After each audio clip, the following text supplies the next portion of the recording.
Palavra Rema, um tempo de esperança para a sua vida. Pastor Rafael dos Anjos.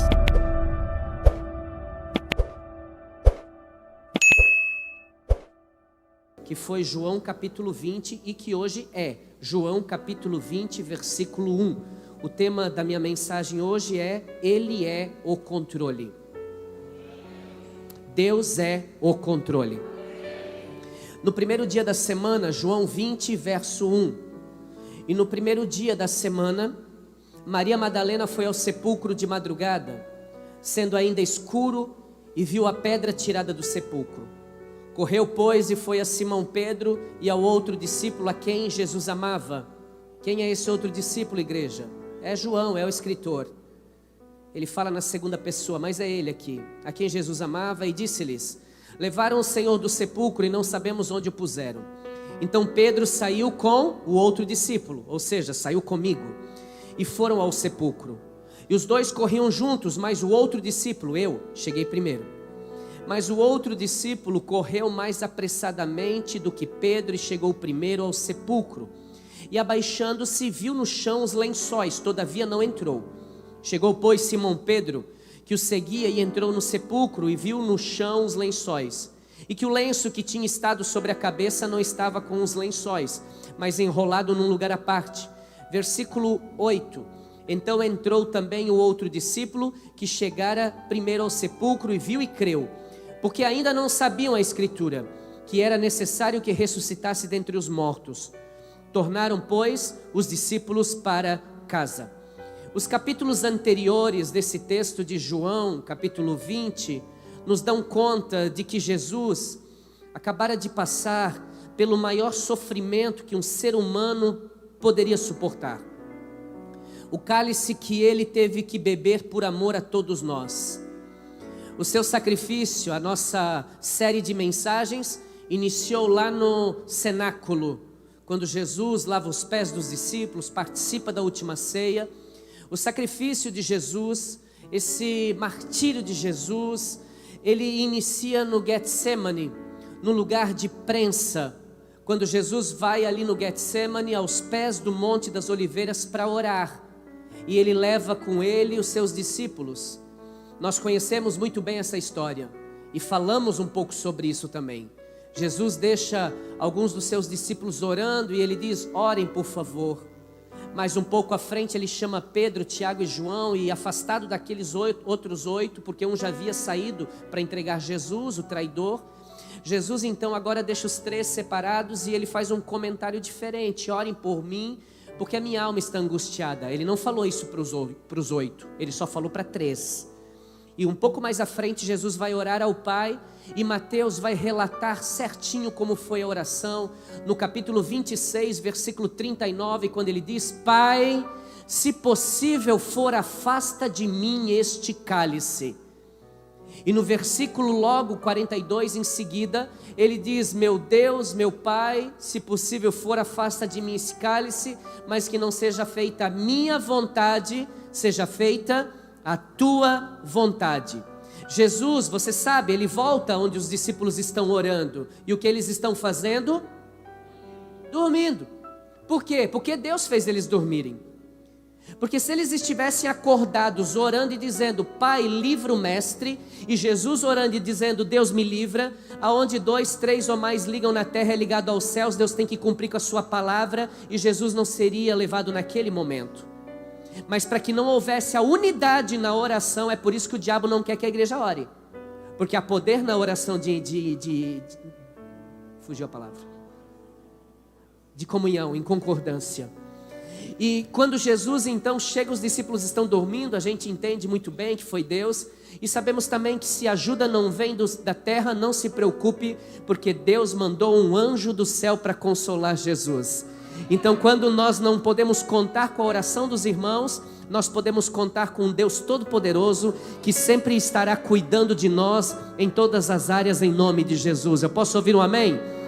Eu preciso correr aqui. Judas, ele se apresenta, Jesus vai ser prensado, ele vai ter hematidrose. Tem médicos aqui, eu vi, doutora Luana está ali atrás, médicos, você sabe o que é hematidrose?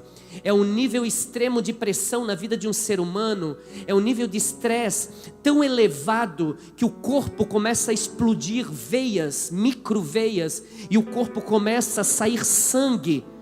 É isso que acontece com Jesus. Jesus vai suar sangue por nós. Agora é interessante que o Getsemane é um lugar de prensa, é um lugar de ser prensado, mas Jesus não retrocedeu, porque crente você conhece mesmo é na hora da prova, porque quando tudo está bem, meu irmão, é muito fácil dizer eu sou da igreja Remanescentes, mas quando a coisa realmente vem para prensar, apertar, perseguição, é aí que Deus vê realmente quem serve e quem não serve, quem é crente, quem não é crente, quem é leal, quem não é, quem é fiel, quem não é. A diferença entre o justo e o ímpio é na hora da prensa. Jesus não cedeu. Em seguida aparece Judas. Eu estou fazendo um relato de tudo que nós falamos. Judas, ele vem dar um beijo em Cristo, a forma de entregar o seu Senhor para os soldados que estão o acompanhando. Jesus, a Bíblia diz que quando os soldados se aproximam, ele pergunta: o que vocês querem? E eles dizem: nós queremos o Cristo. Então Jesus dá um passo à frente. Preste atenção, Jesus não deu um passo atrás para fugir deles, não, Jesus deu um passo à frente, sou eu. E quando Jesus disse isso, a Bíblia diz que os soldados caíram por terra, todos os soldados, ninguém ficou de pé. O Pedro ainda não entendeu. O Pedro vai sacar uma espada da bainha e ele vai matar o soldado, mas ele erra. Ele queria matar aquele soldado e ia ser o primeiro de muitos, porque ele ia sair matando todo mundo, o sanguinário, pela força do braço. E quando ele tenta matar, ele erra e corta a orelha. A orelha, ela é cortada totalmente, ela cai no chão. Jesus toma essa orelha, coloca no malco, olha para o Pedro e diz: Pedro, se você julgar pela espada, você também vai ser julgado na espada. Ou seja, meu irmão, tudo que você planta, você colhe. Se você planta misericórdia a um pecador, você colhe misericórdia o dia que você estiver em pecado. Agora, se você é mão dura, você é pesado nas palavras, pode se preparar, a tua hora também vai chegar.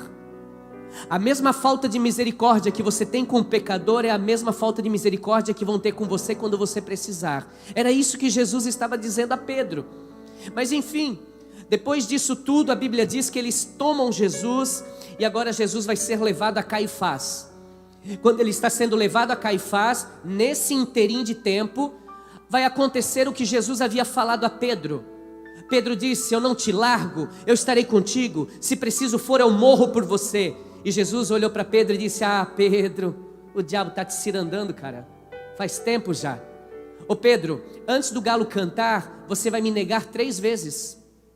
E Pedro realmente nega Jesus e por final ainda ele pragueja contra Jesus, no período em que Jesus está sendo levado para Caifás. Caifás vai levar Jesus a Pilatos, o governador de Jerusalém, daquela região. Preste muita atenção, por favor, para que nós não percamos a nossa linha de raciocínio.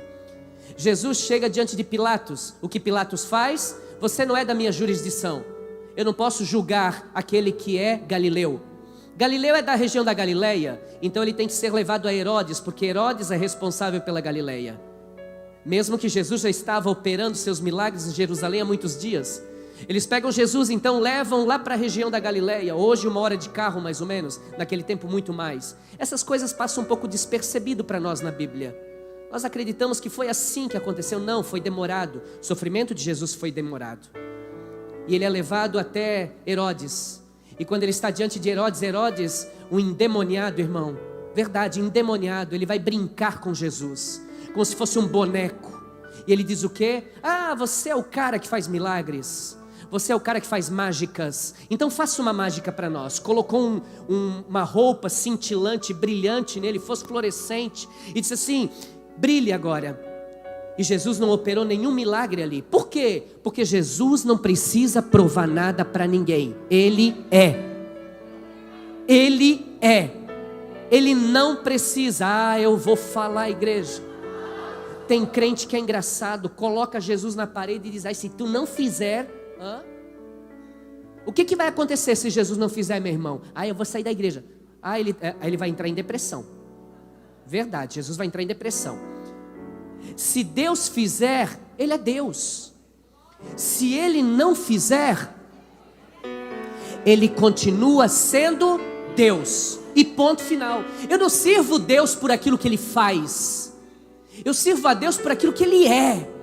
Ele é santo, Ele é poderoso, Ele é o salvador da minha vida. Ele perdoou os meus pecados, me deu o direito de ser chamado filho de Deus. E isso vale tudo. Isso vale tudo. Herodes então percebe, com esse cara ele não vou conseguir arrancar um milagre dele. E ele então diz, não vou julgar, leva de volta. Levaram a Pilatos novamente. Pilatos, quando recebe o Cristo, você sabe muito bem, era a festa da Páscoa. E na festa da Páscoa poderia soltar um ladrão, um bandido, um corrupto, alguém que envergonhava o seu povo, alguém que entrou na casa e roubou, saqueou a população. E colocam diante do povo, vocês querem o ladrão ou vocês querem o justo? E o povo, desde aquele tempo, nós queremos o ladrão, por incrível que pareça. Por favor, não confunda as coisas, olhe para mim. Ele coloca diante do povo um cara que roubou, que matou, que fez tudo de errado, e o povo queria ele. Barrabás, Bar, filho, Abas, pai, filho do pai. O Cristo, o Messias, Jesus, o filho do pai. O filho do pai com fermento e o filho do pai sem fermento. O filho do pai com pecado e o filho do pai sem pecado. Quem vocês querem? Nós queremos o pecador. Cada um tem o que merece, a Bíblia fala isso. Então eles decidem soltar Barrabás e o Cristo então vai ser levado agora para o processo de crucificação, se é que já não está acontecendo isso. Levam ele ao pretório, prendem ele em um pau de arara, vamos assim chamar, não era, mas vamos chamar assim.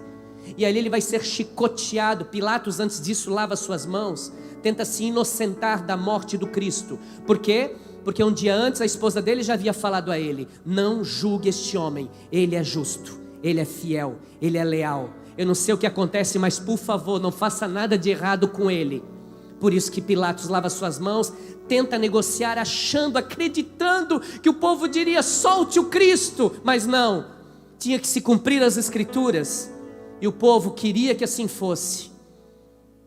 Jesus então agora, ele vai ser levado ao pretório, vai ser chicoteado, 39 chibatadas, vai apanhar de vara mais um pouco, que não é pouco, é muito.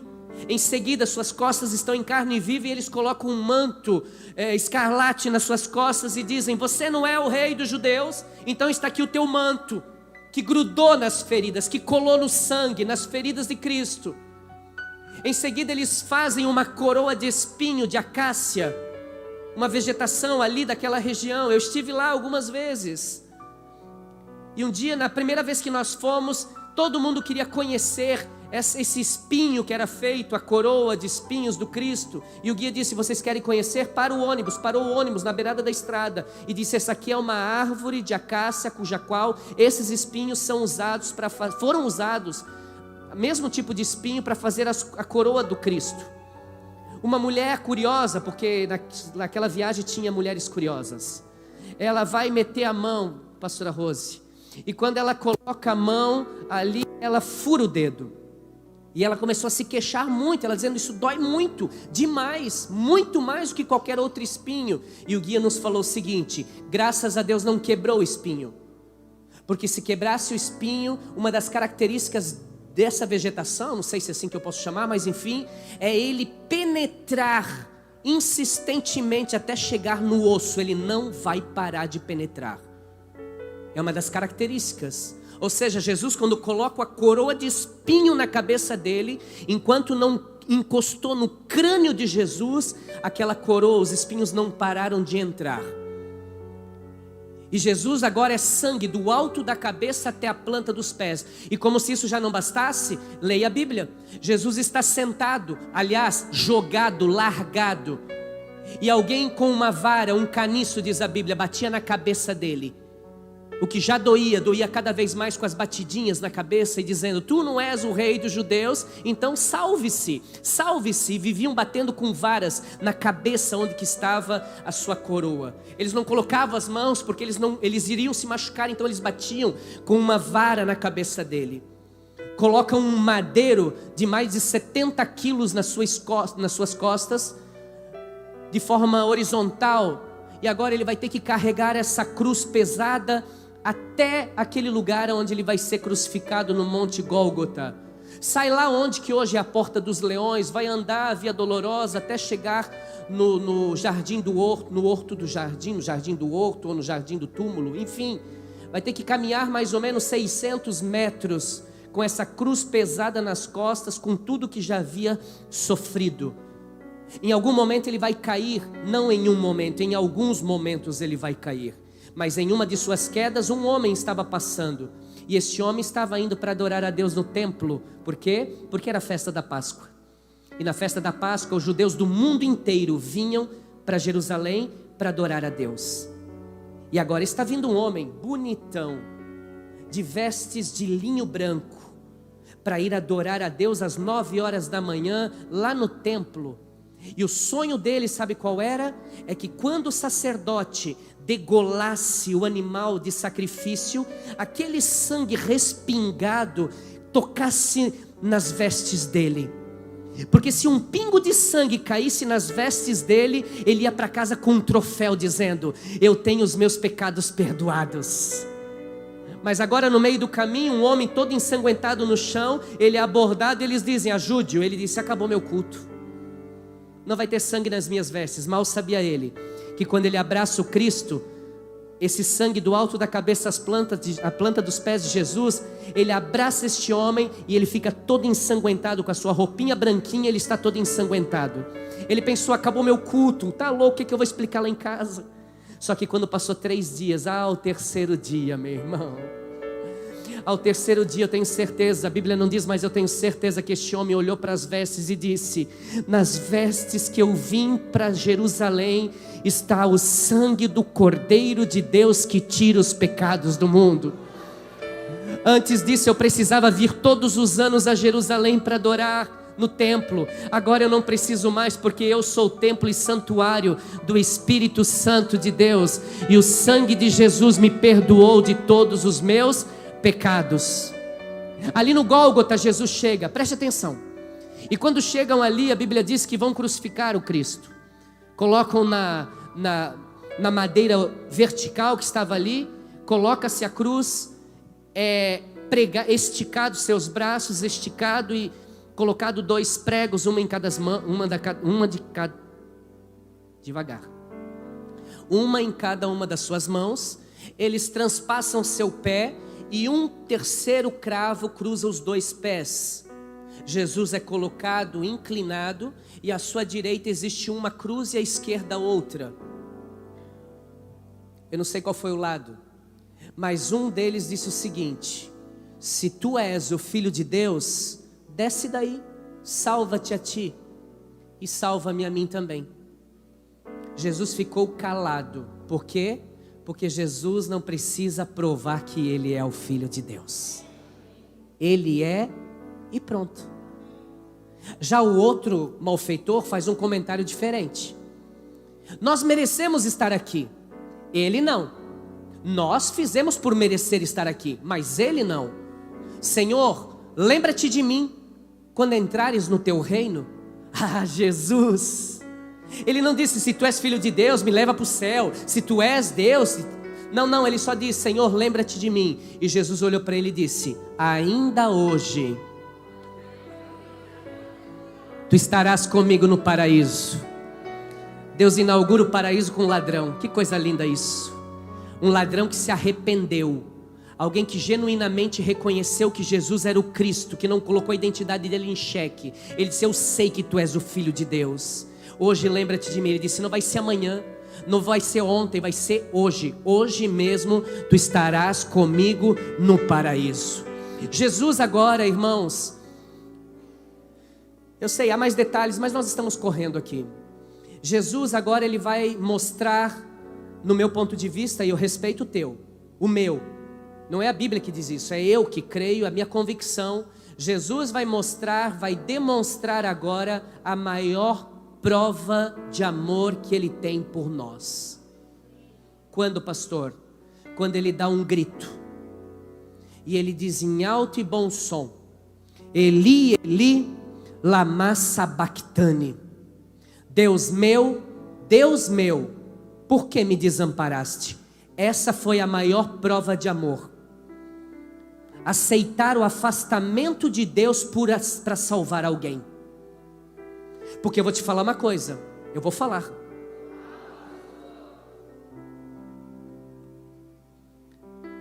A coroa de espinhos doeu. As chicotadas doeram. Tem gente que sentiu dor aí sentado, só de pensar nisso que eu falei. Mas Jesus sofreu isso tudo, e tudo isso doeu. Mas a maior dor que Jesus sofreu foi aqui. Eli, Eli, lama sabachthani. Porque não existe dor maior do que o afastamento de Deus. Uma pessoa quando se afasta de Deus é a maior dor que um ser humano pode sentir. E Jesus sentiu isso. Deus amou o mundo de tal maneira que decidiu virar as costas para o Cristo na cruz para amar a nós. Irmãos, não somos merecedores disso, não se iluda. Isso é a graça. É o favor imerecido, nós não merecíamos, mas Jesus decidiu se entregar por amor a nós naquela cruz. Eu vou falar mais.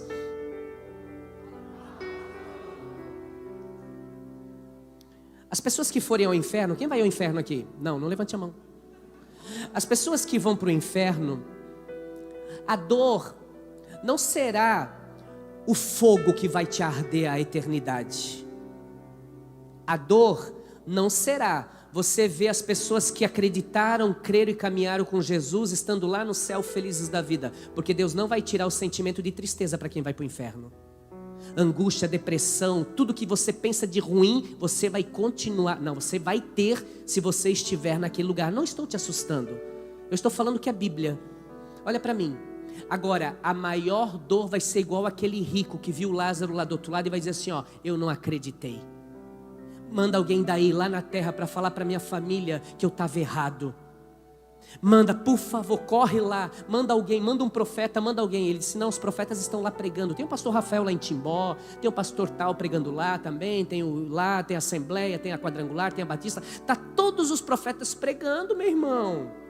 Se você não quiser, o problema é teu, você não quis. O Lázaro estava todo dia lá na porta, estendendo a mão e você evitando, e você não queria contato com ele. E você não está no inferno porque você é rico, você está no inferno porque você era arrogante. Você não tinha humildade, e por isso você está ardendo aí no inferno. Agora, a maior tristeza de alguém que estará no inferno será o afastamento eterno de Deus. Jesus, por alguns momentos, ele vai sentir isso. E por isso que ele grita, por que tu me desamparaste, Senhor? Não precisava ter sido assim. Senhor, eu vim à cruz. Eu não me neguei em nenhum momento a ir à cruz. Você sabe, Senhor, que eu orei e disse, Senhor, afasta de mim esse cálice, mas na mesma hora eu disse, mas não seja feita a minha vontade, eu estou aqui para fazer a tua vontade, meu Pai. Deus, eu fiz tudo, Pai, tudo, mas eu não podia ter o teu afastamento. Tanto que quando ele tem o afastamento de Deus, ele já vai em seguida entregar totalmente os pontos. E ele vai dizer, Pai, nas tuas mãos eu entrego o meu espírito. Por quê? Porque não vale mais nem viver. Jesus então vai morrer. E agora Marcos, Jesus se entregou à morte, e morte de cruz. Agora Marcos escreve o seguinte, capítulo 15, quem está aí? Para ou continuo? Versículo 42. Era o dia da preparação, isto é, a véspera de sábado. Ao cair da tarde, José de Arimateia, ilustre membro do Sinédrio, que também esperava o reino de Deus. Que também esperava o reino de Deus, foi ousadamente a Pilatos e pediu o corpo de Jesus. Pilatos se maravilhou de que já estivesse morto, como se não soubesse. Chamando o centurião, perguntou-lhe se havia muito que tinha morrido. E tendo-se certificado pelo centurião que assim sucedera, deu o corpo a José de Arimateia. Então José de Arimateia comprou um lençol fino, que algumas pessoas conhecem como sudário. Tirou o corpo da cruz, envolveu nele e o depositou em um sepulcro lavrado numa rocha. A seguir, rolou uma pedra para a entrada do sepulcro. Maria Madalena e Maria, mãe de Jesus, viram onde o puseram. Então o cenário agora é o seguinte: José de Arimateia pede para pegar o corpo de Jesus para dar dignidade ao seu sepulcro. Quando Pilatos fica sabendo, ele diz: já está morto? Já. Então tá, leva. José de Arimateia vai comprar o lençol, vai cobrir Jesus e vai guardá-lo dentro do sepulcro, na sua residência, na casa onde que ele morava. Jesus é colocado dentro de uma rocha, literalmente, uma rocha escavada, e lá dentro havia, nós falamos na última ceia sobre isso, lá dentro havia o sepulcro, para 2 pessoas mais ou menos esse sepulcro. Jesus é colocado ali dentro, e agora é uma pedra com um diâmetro aproximadamente de 1,80 m, essa pedra ela é redonda, então tem uma canaleta de pedra também no chão, eles rodam essa pedra até a frente do sepulcro, e depois que essa pedra fechou o buraco do sepulcro, é passada uma argamassa e ninguém mais pode abrir esse sepulcro. Mas ainda eles não lacram ela, porque ainda havia o procedimento da preparação do corpo do sepulcro. Então a Bíblia nos diz aqui agora que Jesus já não está mais na cruz, a cruz está vazia, aleluia. A cruz está vazia, Jesus não está mais na cruz, porém o sepulcro ainda está ocupado, Jesus ainda está dentro do sepulcro. Agora Marcos continua escrevendo, capítulo 16, versículo 1, passando o sábado, Maria Madalena, Maria, mãe de Tiago, e Salomé compraram aromas para irem ungir o corpo de Jesus, está vendo? Então agora elas vão lá no sepulcro para ungir o corpo de Cristo. Muito cedo no primeiro dia da semana, domingo de manhã, ao terceiro dia, não é depois de 3 dias que Jesus ressuscita. Jesus ressuscita ao terceiro dia. E nesse ao terceiro dia, lembrando que o dia judaico, o dia dos judeus não é o mesmo que o nosso. O dia do judeu, 4h30, 5 da tarde, quando anoitece, já conta como outro dia. Amém? E aqui então, no primeiro dia da semana, logo depois de nascer o sol, foram ao sepulcro e diziam umas às outras: quem removerá a pedra da entrada do sepulcro? Por quê? É pesada. Essa pedra tem quase 1 tonelada. Quem é que vai girar ela? Quem é que vai tirar ela lá da frente? Nós vamos lá para preparar o corpo do nosso Senhor, mas como que nós vamos tirar aquela pedra? Elas estão se questionando, até que elas chegam no sepulcro. E o que está escrito? Entrando, que era muito grande. Versículo 4. Mas olhando, viram que a pedra, que era muito grande, já estava revolvida. Aleluia. Entrando no sepulcro, viram um jovem assentado à direita, vestido com um manto branco, e ficaram espantadas. E ele lhes disse: não vos assusteis, buscai a Cristo, a Jesus, o Nazareno que foi crucificado. Ele já ressurgiu, ele já ressuscitou. Jesus ressuscitou, Jesus ressuscitou. Ele não está mais aqui. 3 mulheres, Maria Madalena, Salomé e Maria, mãe de Tiago, esperaram passar o sábado e bem cedo acordaram e foram ao sepulcro. Porém é importante dizer a você que antes delas chegarem ao sepulcro, antes delas verem aquela cena, é importante lembrar que havia uma profecia, uma promessa do próprio Cristo. Lucas 24, Jesus com seus discípulos, ele diz o seguinte, no versículo 44: são essas as palavras que vos falei, estando ainda com vocês, que era necessário que se cumprisse tudo o que de mim estava escrito. Aonde? Na lei de Moisés, nos livros proféticos, nos salmos. Então lhes abriu o entendimento para compreenderem as escrituras. E ele disse: eis o que está escrito, o Cristo padecerá, e ao terceiro dia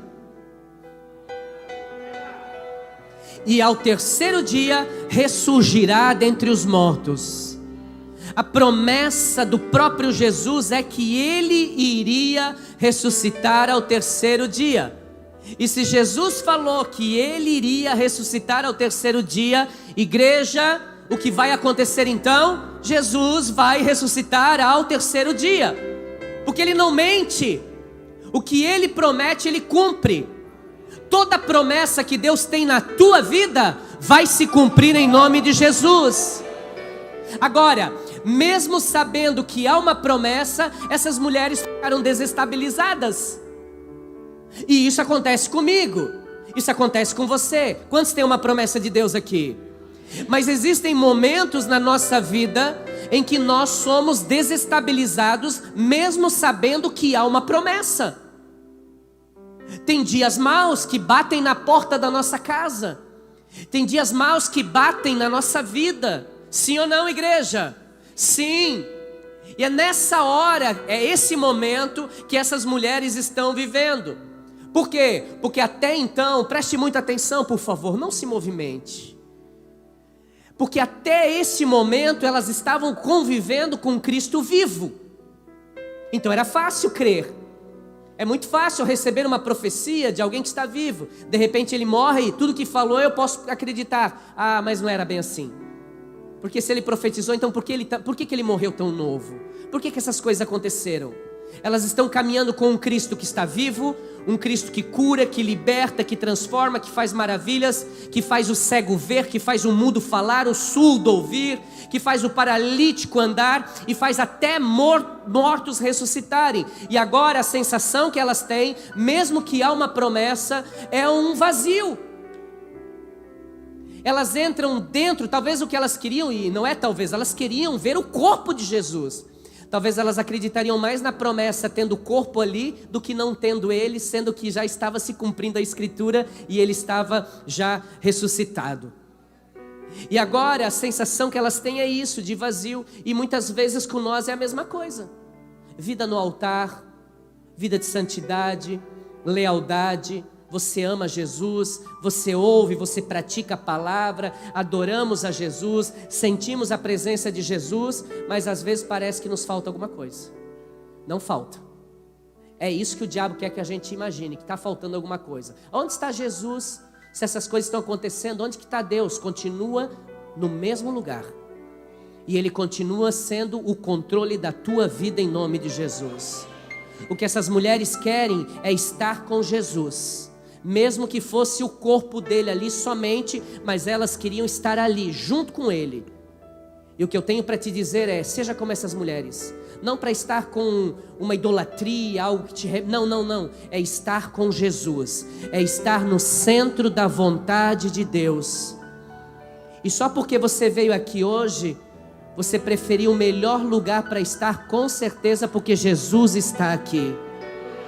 E outra coisa, irmãos, depois que você experimenta Jesus, eu estou falando de Jesus Cristo, eu não estou falando de religião.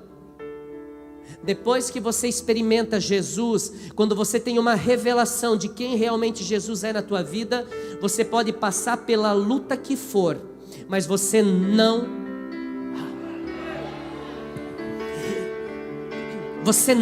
consegue mais viver sem Ele.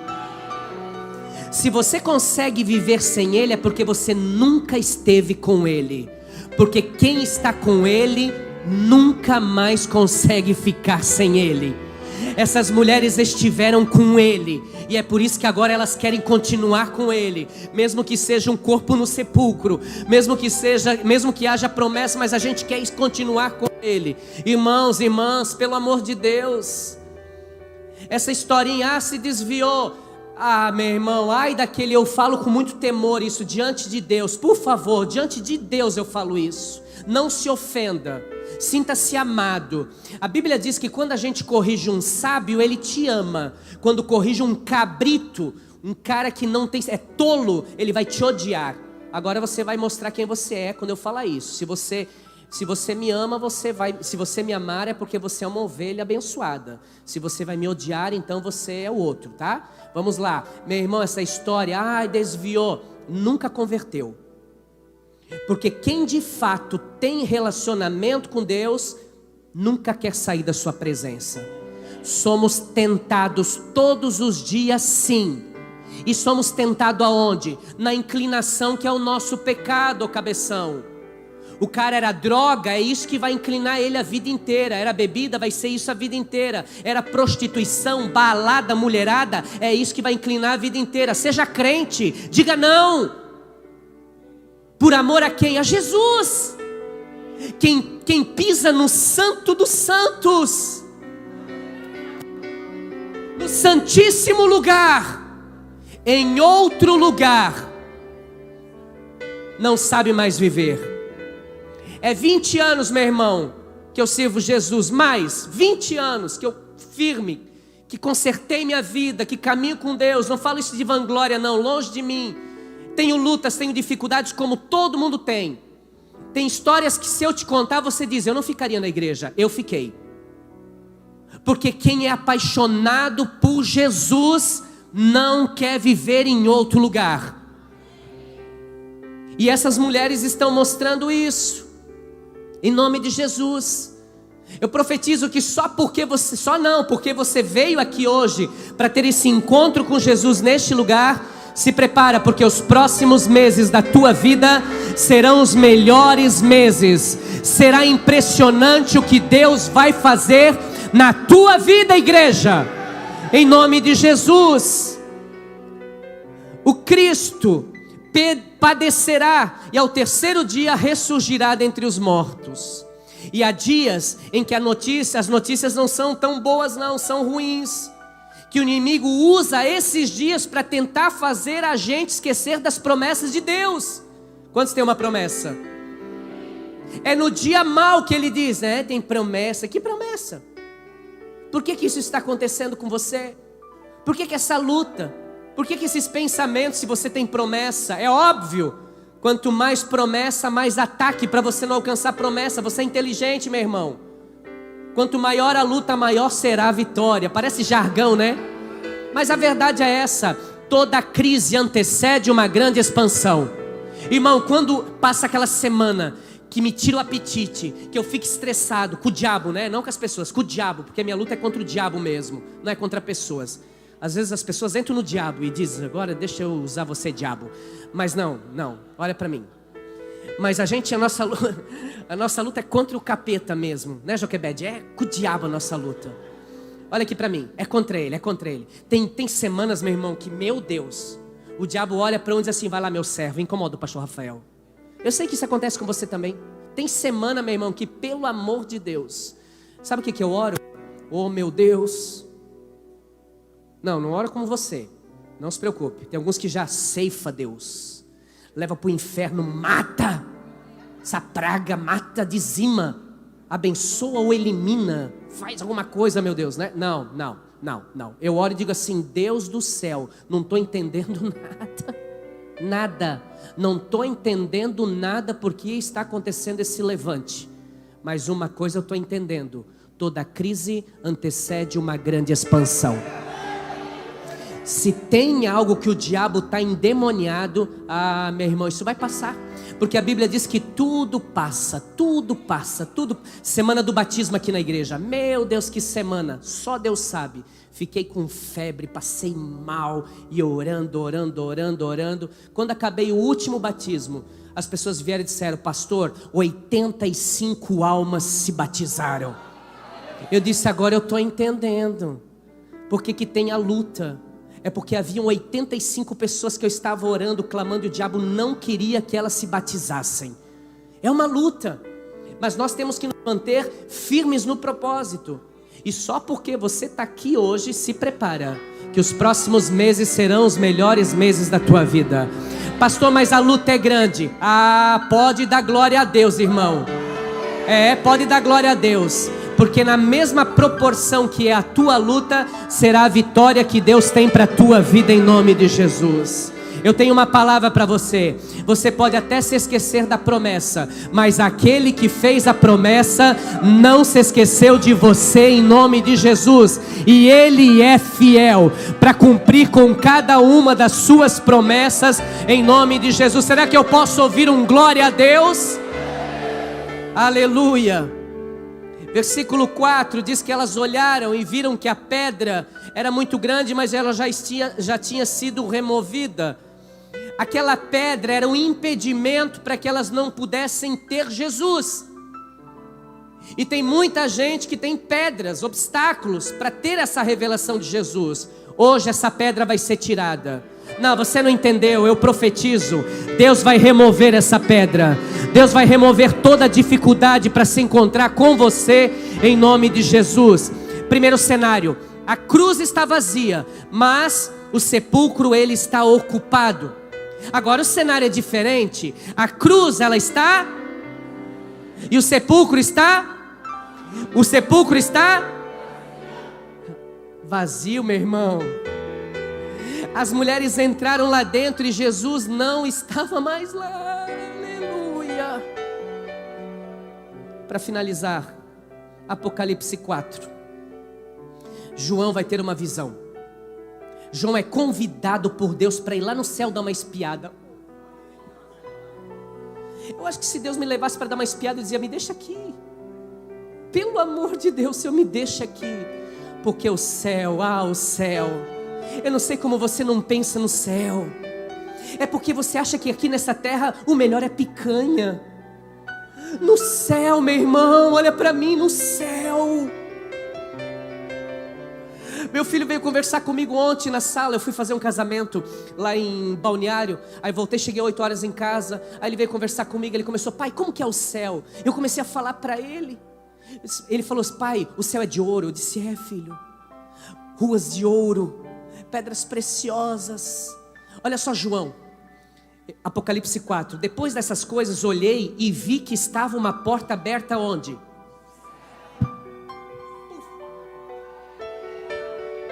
Vai ter céu aberto para alguém aqui. E a primeira voz que eu ouvi, como de som de uma trombeta falando comigo, disse: vem cá, sobe para cá, sobe aqui. Quem iria? Não, meu Deus, meu irmão. O João vê uma porta aberta no céu e alguém lá em cima, como uma voz de trombeta dizendo: sobe aqui e eu vou te mostrar coisas que depois destas devem acontecer. E imediatamente ele foi arrebatado em espírito, e um trono estava posto no céu e alguém estava sentado sobre o trono. E o que estava sentado era, na aparência, semelhante a uma pedra preciosa de jaspe, uma pedra preciosa de sardônio, e ao redor do trono havia um arco-íris, semelhante na aparência a uma esmeralda. Nossa. Ao redor do trono haviam também 24 tronos, e via sentados sobre os tronos 24 anciãos, vestidos de branco, que tinham nas suas cabeças coroas de ouro. Do trono saíam relâmpagos, do trono saíam vozes e trovões, e diante do trono, na frente do trono, ardiam 7 lâmpadas de fogo, as quais são os 7 Espíritos de Deus. Também havia diante do trono como que um mar de vidro. Nossa. Se você acha que o mar do Caribe é lindo, o céu vai ser muito mais lindo. Como que um mar de vidro, semelhante ao cristal, e ao redor do trono, um ao meio de cada lado, 4 seres viventes, cheios de olhos, por diante, por detrás. E o primeiro ser era semelhante a um leão, o segundo semelhante a um touro, o terceiro tinha o rosto como de um homem, e o quarto era semelhante a uma águia voando. Os 4 seres viventes tinham cada um 6 asas, e ao redor e por dentro estavam cheios de olhos. Não descansam nem de dia e nem de noite. Eles não descansam nem de dia e nem de noite. E o que eles fazem no céu, pastor? Está aqui.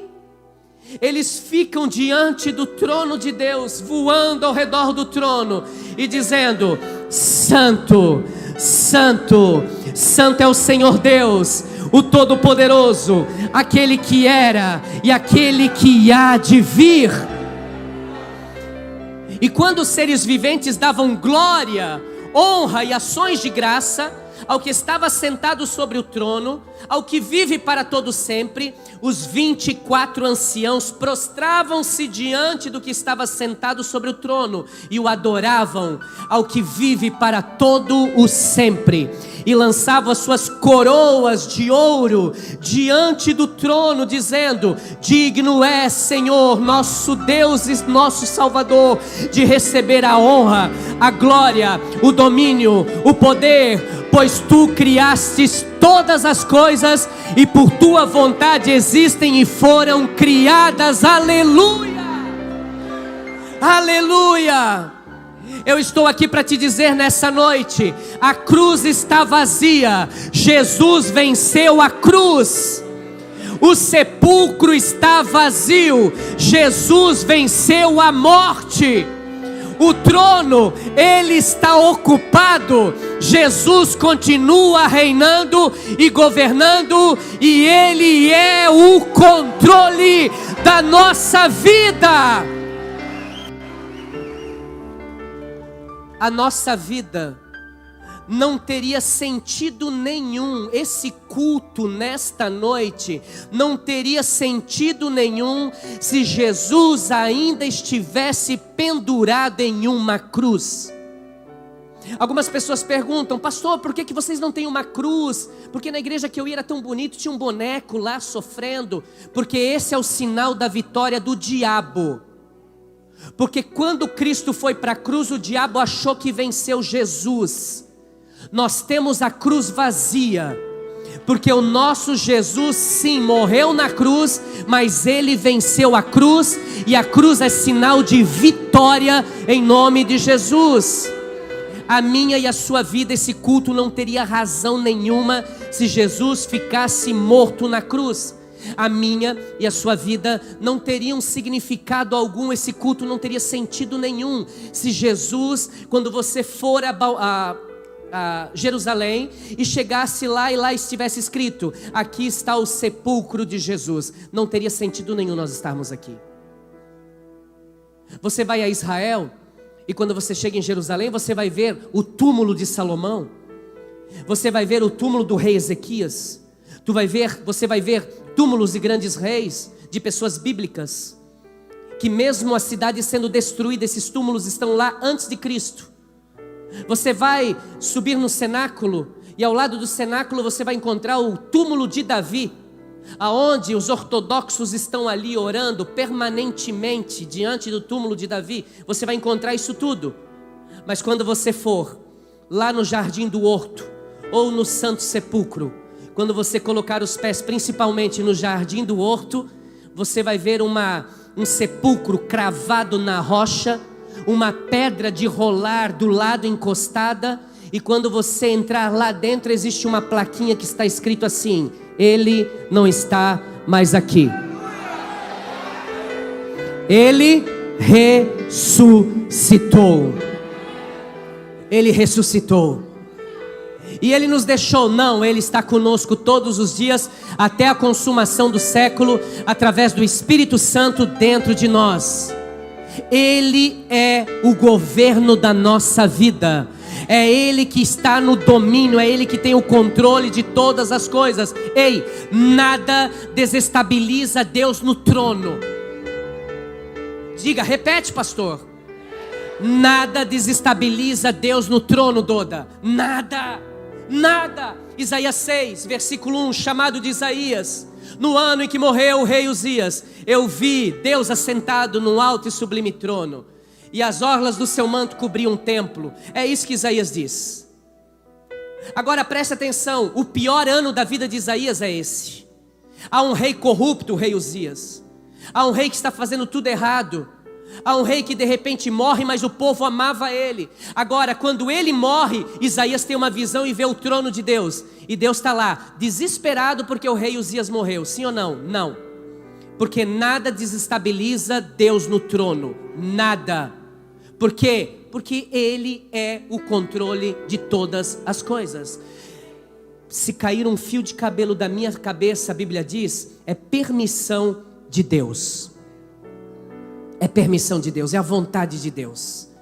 Ora, o próprio Cristo, quando estava aqui, Ele já nos ensinou. Quando um dia Ele estava com os seus discípulos, você vai lembrar da história. Ele olha para os discípulos depois da multiplicação dos pães, entra num barco e diz, vamos para o outro lado da margem. Jesus vai deitar lá na polpa do barco, e lá Ele vai com um travesseiro dormir. no meio do mar de Genezaré, da Galileia, de Tiberíades, é o mesmo mar. Ali no meio, naquele lago, 22 quilômetros de um lado ao outro, na metade, 10 quilômetros mais ou menos, uma tempestade se levanta, o barco ele é açoitado pelo vento, pelas ondas que batem no barco, os discípulos entram em desespero, eles pegam a água e vão jogando fora do barco e começam a gritar, nós vamos morrer, e Jesus está fazendo o que, igreja? O que Jesus está fazendo? Porque nada desestabiliza Deus. Não é uma tempestade que vai desestabilizar Deus. Jesus disse: entrem no barco e nós vamos para o outro lado.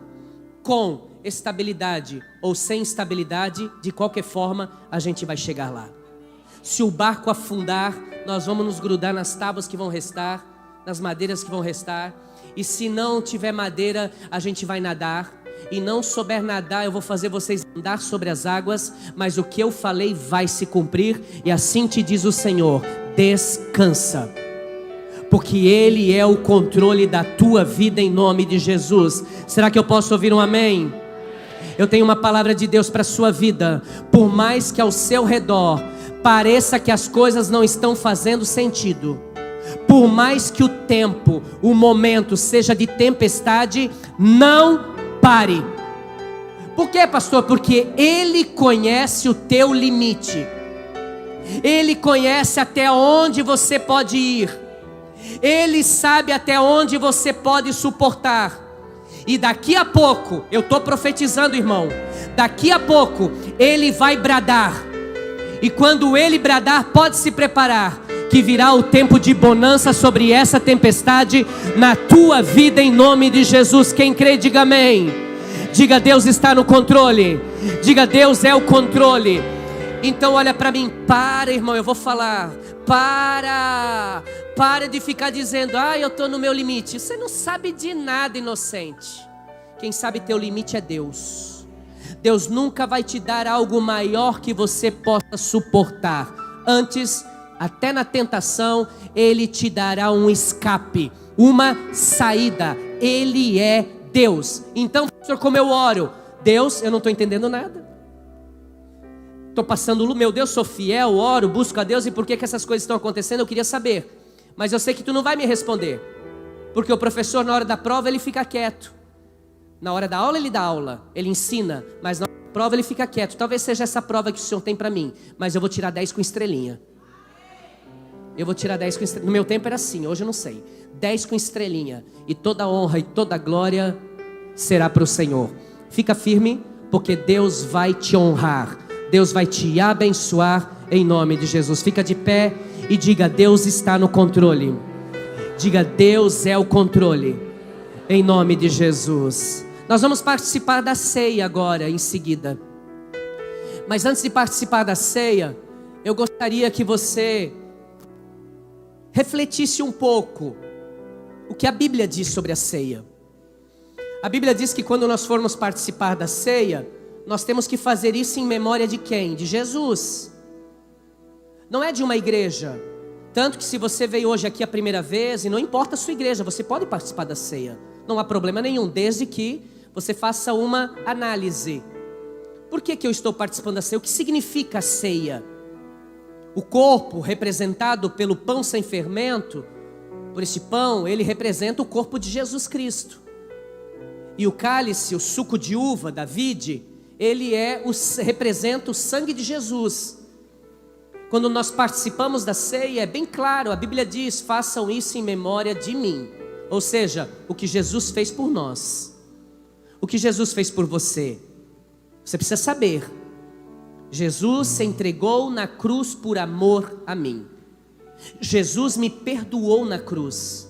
Jesus limpou todos os meus pecados. Jesus me deu o direito de ser chamado filho de Deus. Jesus me perdoou. E além disso, nós vamos ver o apóstolo Paulo ensinando a igreja, dizendo que quando participarem da ceia, não façam de qualquer forma. Tem que ter os elementos corretos. E nós temos os elementos para participar em seguida. Agora, existe um outro requisito. Qual é? Uma avaliação interna. Uma autoanálise. Ele diz: olha para dentro de você e confesse os teus pecados e peça perdão.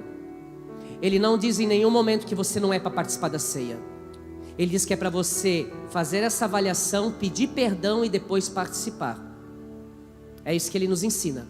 E agora você tem essa oportunidade. Eu sei que há pessoas que te feriram. Perdoe. Não carrega mais esse peso morto. Perdoa. Eu sei que você feriu alguém também. Nós não somos tão bons como achamos que somos. Se ele está aí, procura ele. Pede perdão. É teu esposo, tua esposa, vocês discutiram, brigaram, peça perdão. Libera o perdão. Não importa como nós entramos aqui. O importante é como nós vamos sair das portas dessa igreja hoje. Nós vamos participar da ceia em seguida. Agora nós vamos te dar um tempo. Na verdade, nós não vamos te dar um tempo. Jesus está nos dando um tempo. Para quê? Para olhar para dentro de nós, confessar os nossos pecados, pedir perdão a Deus e depois em seguida todos nós, como um só corpo, vamos participar da ceia do Senhor. Amém, igreja?